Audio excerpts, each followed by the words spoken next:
Ингээд ихэнх хүмүүс Singles Inferno үзсэн л байлгүй дээ гэж би бодож байна. Тийм учраас ингээд Singles Inferno-гийн талаар ярихаар шийдлээ. Ли Шиян болоод нөх нь Пак Хэйлин гэдэг хоёр эмэгтэй дээр харьцуулт хийж үзье. Пак Хэйлинийг хинч сонгоогүй шүү дээ яг эцсийн шатн дээр нь. Тэгтэл яг үндэ Ли Шиян дээр 3 сонголт байсан гэж хэлэхэд илүүдэхгүй. Яагаад хүн болгон л ингээд Шиян гэд байсан бэ гэвэл хамгийн гол 4 нууцыг ингээд та бүхэнд танилцуулъя. Би энийг судалсны үр дүнд хүргэлээ. Бас хэрвээ та эдэнтэй санал нийлэхгүй байгаа бол доор комментоо бичээд үлдээгээрэй. Хамгийн түрүүнд Шиян бол ингээд маш нууцлаг байдалтай байсан. Ерөнхийдөө шоуг ингээд ажиглаад үзэхэд тэр өөрийнхөө бүх мэдрэмжийг илэрхийлээгүй. Ялангуяа залуучуудад чи надад таалагддаг, чи надад таалагдахгүй тийм шийдвэр гаргах сонголтыг те ерөөсөө хийгээгүй. Өөрөөр хэлэх юм бол энэ хүн надад яг ямар үйлдэл хийх бол энэ хүн надад яг яаж хандах бол энэ хүн яг миний сонгох хүн мөн үү биш үү гэд дотроо тэр хүн стандартаа бодсноос биш хизээч гадна ил гаргаагүй. Заавал чиний энэ зан чинь таалагдахгүй байх, чи ингэхгүй байх, чи итгэхгүй байх, чи надад таалагдж байна. Би яг чамайг дараагийн удаа сонгоно. Ерөөсөө тийм юм яриаггүй. Тэр хүн яг ингэ гаднаасаа амар тайван юм шиг харагдчихсан. Тэгээд дотроо бол маш олон зүйлийг харьцуулж бодож байсан. Гэтэ бодлоо ерөөсөө хэлээгүй. За харин Пак Хэйлиний хувьд яг ямар ялгаатай байсан бэ гэхээр маш илэн даланг байсан анханасаа одоо ингээл алхаж орж ирэхээс эхлээл те мэдлж байгаа байдал мөн дээрээс нь одоо тэр хамт байгаа залуучуудтай хандж байгаа байдал шууд ингээл өөрийнхөө үзэл бодлыг шууд нээлттэй ном шиг бүгдийг дэлгэцэн. Одоо чи надад таалагдж байна гэж хэлээл тэр хүнд юусоо ингэж эрэгтэй хүнд эргэлзүүлэх, эрэгтэй хүний те юу гэж байгааг ингэж анхаарах, ажиглах одоо тийм мэдрэмжтэй хандхаасаа илүүтэйгээр шууд өөрийнхөө мэдрэмжийг нөгөө хүнд ойлгуулах нь хамгийн чухал юм шиг санагдчихсэн баг. Тийм болохоор тэр хүн за би энэн дээр зөрөгтэй үйл гаргачээ. Би энэ хүнд шууд ингэ хэлчихье. Би энэ хүнийг ингэ хэлчихвэл энэ хүн магадгүй намайг сонгох байх гэж бодож байсан. Гэтэл эрэгтэй хүнд би яг хэлжсэн шүү дээ. Эрэгтэй хүн хизээч тэгж удирдуулах, залуулах тийм юм дурггүй. Ялангуяа эрэгтэйлэг энергитэй эрэгтэй хүмүүс тийм юмнаас ингэж цухтдаг. Энэ хүн яагаад ингэж байгаа?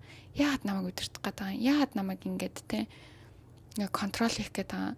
Яагаад миний шийдвэрийг сонсохгүй? Яагаад миний өмнөөс шийдвэр гаргаад байгаа гэх эрэгтэй хүмүүс тэгж эхэлдэг.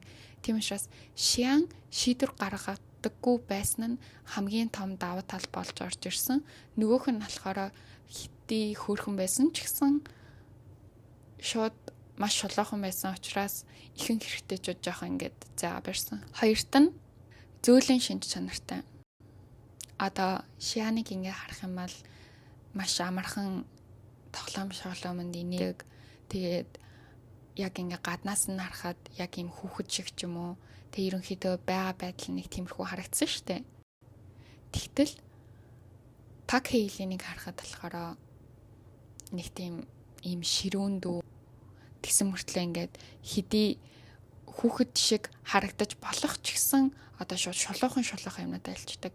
Одоо нөгөө ихчнараа гэж хэлж байгаа юм ч гэсэн те хэрвээ тэр хүн ингээд жоохон Шиян шиг дуу зантай байсан бол юу ч хэлэхгүй зүгээр л ингээл инээгээл сууж ах ч юм уу те ажиглал ингээ байж ах байсан. Гэтэл ингээд хитрхи шулуухан байсан нь эрэгтэй хүнд яг яагаад таалагддаггүй вэ гэхээр одоо энэ хүн яг яагаад ингэж хандаад байгаа юм бол те энэ хүн яг намайг ингээд захирах гад байна. Энэ хүн надад тулах гад байна. Энэ хүн намайг удирдах гад байна гэдэг байдалтай хандснаас болж яг Хэйлинийг угаасаа сонгоо. Дараагийн шин чанар нь өөрийнхөө ингээ хүссэн зүйлд хүчрэхэг байсан. Нөгөө тэмцээн уралдаан болсон шүү дээ. Тэгтэл тэмцээн уралдаан дээр хандж байгаа байдал нь маш хурдтайгаар ялж исэн, маш хүчрэхэг, амбицтай байсан. Тэгээ маш одоо зөв бодож исэн техникүүдийг хэрхэн яаж энэ ялгалтанд хүрэх вэ тэрийгэ мэдчихсэн.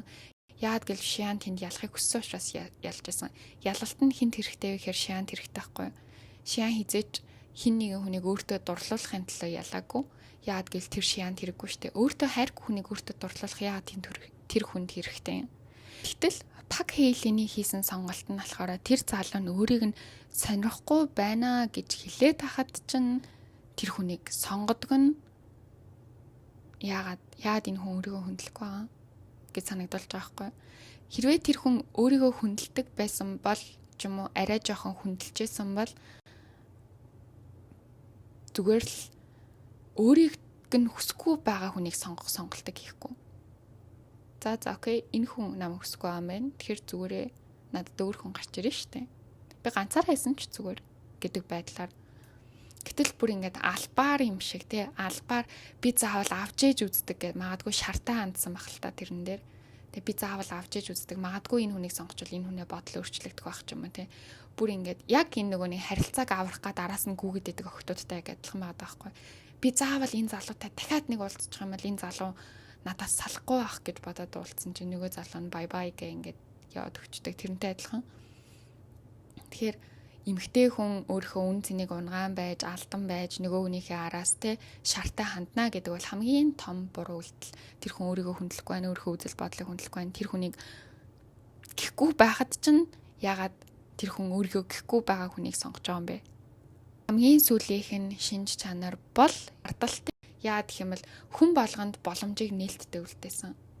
Яад хүн болгонд боломжийг нээлттэй үлдээсэн бэ гэхээр одоо окей, намайг сонгож байгаа яг намайг гэсэн миний төлөө юм хийж байгаа би тэр хүнийг бол сонгоход байлаа.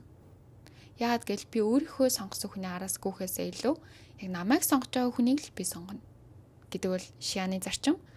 Тэгэхээр тэр хүмүүс тэр боломжийг олж харсан. Шиан бас тэр хүмүүст аягүй сайн мэдрэмжээ илэрхийлж чадчихсан. Ингээд дундуур нь те одоо чи надад таалагдж гин гэдэг шууд хэлэхгүй ч гэсэн баг зэрэг анхаарал халамж тавьдаг ч юм уу, баг зэрэг тэ сэтгэлийг ойлгох гэж хичээж байгаа харуулдаг ч юм уу, гих мэтчлэн байдлаар би чамайг ингээд сонирхож байна гэдгийг ч гэсэн харуулж байсан. Хамгийн хүчтэй яг тохиолдол нь юу байсан бэ гэвэл одоо тэр хүнийг сонгосон тэр 3-4 хүмүүсээ штэ. Тэр хүмүүсийг маш хоорондоо ингэж хардуулж өрсөлдүүлж чадсан. Эрэгтэй хүн бол тийм өрсөлдөөнтэй зүйл дуртай гэсэн штэ. Яад хэмэл тэр хүн амар ялагч байхыг хүсдэг. Тэр хүн заавал өөрийнхөө хөдөлмөрөөр гарахыг хүсдэг. Тэгтэл шиан бол үнэхээр өрсөлдүүлж чадчихсан учраас тэр залуус шианыг тэ гэхийн төлөө хамаг бүхэл зүйлээр өөлөх гэж хичээжсэн. Тэгтэл Хейлийн болохоор шууд нэг залууг гээд тоочголцсон байсан учраас тэр залууд хамаг замын цэвэрлээд өгсөн.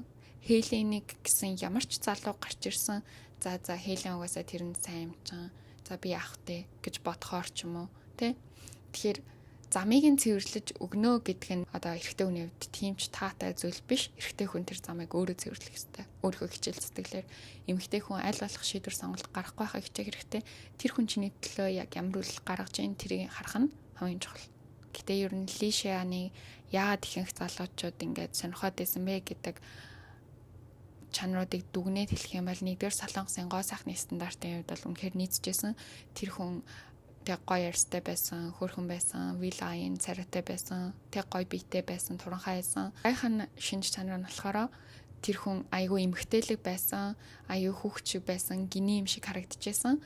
Тэр хүн сэтгэл хөдлөлөө ингээд нуухгүй амар ил гаргаж чадчихсан. Ингээ хааж маад те энэ одоо яг надад яг яах гэдэг юм гэхээсээ илүү баярлах үедээ баярлж байсан. Гомдмоор зүйл байгаа үед те гомдчихсэн, уйлмаар байгаа үедээ уйлжсэн. Тэр хүн сэтгэл хөдлөлийг ингэж гаргаж ирсэн учраас нөгөө эрэгтэй хүнд энэ хүнийг хамгаалах юмсан гэдэг хүслийг бол төрүүлж чадчихсан. Тийм болохоор бас залуус ч гэсэн шианыг гисэн байх гэж миний дүгнэлт гарч ийн. Та нар ч гэсэн өөрийнхөө үзэл бодлыг хуваалцаарай. Тэгээд миний бичлэгийг үзэн баярлалаа. Бүгдэндээ love you guys.